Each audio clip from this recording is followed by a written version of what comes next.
நல்லா இருக்கீங்களாம்மா? இப்போ சார்மி வயசு 34 ஆகுது. இவங்க கர்நாடகா ஸ்டேட்டஸ் சேர்ந்தவங்கம்மா. இப்போ நல்ல வசதியில் பெண் வந்தமாக கொண்டு வந்திருக்கேன்.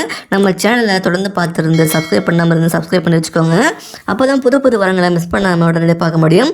இவங்க எந்த மதம் சொல்கிறாங்க, ஜாதியும் பார்த்தீங்கன்னா நாடகம் சொல்கிறாங்க, ராசியும் பார்த்தீங்கன்னா கடகம் சொல்கிறாங்க, நட்சத்திரம் பார்த்தீங்கன்னா போரம் சொல்கிறாங்க. இப்போ இவங்க 2ஆம் திருமணம் தான் பார்த்துட்டு இருக்காங்களா. குடும்பத்தை தெரிஞ்சுக்கலாம். இவங்க டிகிரியோட படிச்சு தான் சொல்லியிருக்காங்கம்மா. படித்து முடிச்சுட்டு இப்போ சொந்தமாக ஒரு ஹோம்மேட் குக்கிங் பண்ணி கொடுத்துட்ருக்காங்களா. இவங்க ஸ்டார்டிங்கில் ஒரு கம்பெனியில் ஒர்க் பண்ணிட்டு இருந்திருக்காங்க.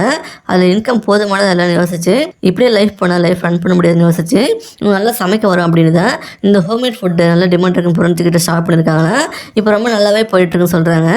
அப்பா பார்த்தீங்கன்னா ஒரு பேங்க்கில் மேனேஜர் வேலை பார்த்து ரிட்டர் ஆகிட்டாங்களா. மந்த்லி பென்ஷன் வந்துருக்குன்னு சொல்கிறாங்க. உங்கள் அம்மா பார்த்தீங்கன்னா அவசஃபாக இருக்காங்களா. இப்போ அவங்க 2 பேருக்கு உடம்பு முடியலன்னு சொல்கிறாங்க. சுகர் பேஷண்ட் சொல்கிறாங்கம்மா. இவங்க தான் பார்த்துட்ருக்காங்களா. இவங்களுக்கு ஒரு அண்ணன் கதை சொல்கிறாங்க. அவங்க ப்ராப்ளம்ல வீட்டை விட்டு போயிட்டாங்களாம்மா. பல வருஷமாக வரணும்னு சொல்கிறாங்க. எங்கே இருக்காருன்னு கூட தெரியலன்னு சொல்கிறாங்க. இவங்களுக்கு ஒரு பொண்ணு இருக்கிறதா சொல்கிறாங்க. இவங்க முதல் திருமணம் பேரண்ட்ஸ் பார்த்து அரேஞ்ச் பண்ணி நடந்து சொல்கிறாங்க. இவங்களுக்கும் உங்கள் ஹஸ்பண்டுக்கும் ஒத்து போன தனியாக பிரிஞ்சு வந்துட்டாங்கன்னா அதுக்கு என்ன ரீசன் கேட்க வேண்டாம் சொல்கிறாங்கம்மா. அது ஒரு கசப்பான அனுபவம் சொல்கிறாங்க.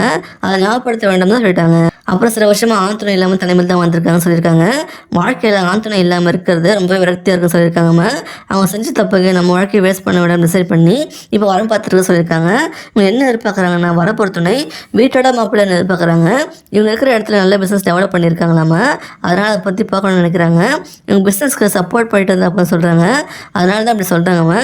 நீங்கள் வேலைக்கு எதுவும் தனியாக போக வேணாம் சொல்கிறாங்க. இவங்களையும் அவங்க பொண்ணுங்க நல்லபடியாக பார்த்துட்டா அப்படின்னு சொல்கிறாங்க.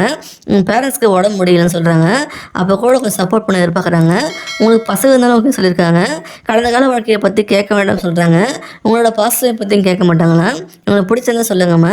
இவங்க எதிர்பார்க்காத மாதிரி நீங்கள் இருந்தீங்கன்னா கண்டிப்பாக உங்களை மேரேஜ் பண்ணிப்பாங்க. உங்களுக்கு நல்ல குடும்பம் கிடைக்குமா. இவங்களுக்கு பிடிச்சிருந்தா இந்த வீடியோக்கு லைக் பண்ணிவிட்டு உங்கள் விருப்பத்தை கமெண்ட்ல சொல்லுங்கள். அடுத்த வரன்னு பார்க்க இப்போ ஸ்க்ரீனில் வர இந்த லிங்கை கிளிக் பண்ணி பாருங்கம்மா. வாழ்க வளமுடன்.